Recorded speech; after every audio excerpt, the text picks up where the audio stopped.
കേരളത്തിലുടനീളം മത്സരരംഗത്തുള്ള വെൽഫെയർ പാർട്ടിയോട് നീക്കുപോക്കിനായി വിവിധ രാഷ്ട്രീയ പാർട്ടികൾ ശ്രമിപ്പിച്ചുകൊണ്ടിരിക്കുകയാണെന്നും പാർട്ടിയെ എതിർത്തിരുന്ന പലരും ഇപ്പോൾ സഹായിക്കാനായി കടന്നു വന്നുകൊണ്ടിരിക്കുകയാണെന്നും കൺവെൻഷൻ ഉദ്ഘാടനം ചെയ്തുകൊണ്ട് ഹമീദ് വാണിയമ്പലം പറഞ്ഞു. വെൽഫെയർ പാർട്ടി സംസ്ഥാന കൌൺസിൽ അംഗം മുനീബ് കാരക്കുന്ന് മുഖ്യപ്രഭാഷണം നടത്തി.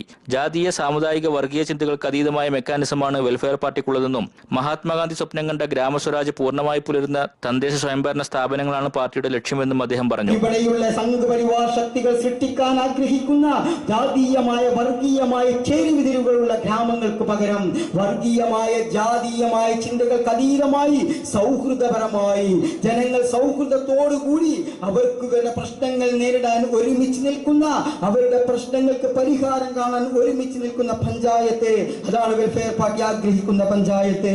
എല്ലാവർക്കും ഭൂമിയും വീടും അഴിമതിമുക്ത ജനകീയ പഞ്ചായത്തും എന്ന മുദ്രാവാക്യവുമായി പോരാട്ട രംഗത്തുള്ള വെൽഫെയർ പാർട്ടിയോട് ഐക്യദാർഢ്യം പ്രകടിപ്പിച്ചുകൊണ്ടാണ് കൺവെൻഷൻ സംഘടിപ്പിച്ചിരിക്കുന്നതെന്ന് പ്രവാസി പ്രസിഡന്റ് ശ്യാം ഗോവിന്ദ് പറഞ്ഞു. മുഖ്യധാരാ രാഷ്ട്രീയ പാർട്ടികളിലെ സ്ഥിരം സ്ഥാനാർത്ഥികൾക്ക് പോലും തങ്ങളുടെ സ്ഥിരം വാർഡുകളിൽ മത്സരിക്കാൻ ധൈര്യം വരാത്ത വിധത്തിലാണ് വെൽഫെയർ പാർട്ടിയുടെ സാന്നിധ്യമെന്ന് ഉദാഹരണങ്ങൾ നിരത്തിക്കൊണ്ട് പ്രവാസി വൈസ് പ്രസിഡന്റ് ഇസ്മായിൽ കല്ലായി വിവരിച്ചു. പ്രവാസി വനിതാ വിഭാഗം അധ്യക്ഷ Sabira teacher, vice president Usman Pandikkad, Abdurahim Othukkungal എന്നിവർ സംസാരിച്ചു. ഫസൽ കൊച്ചി, മുഹമ്മദ് ഷാഫി എന്നിവർ സംബന്ധിച്ചു. ജനറൽ സെക്രട്ടറി മെഹബൂബ് പത്തപ്പെരിയം സ്വാഗതം പറഞ്ഞു. ഹനാ ഫാത്തിമ, നിഹാസ് കല്ലമ്പലം, രജകുമാർ പറവൂർ, സുബൈർ മുഹമ്മദ് എന്നിവർ ഗാനങ്ങൾ ആലപിച്ചു.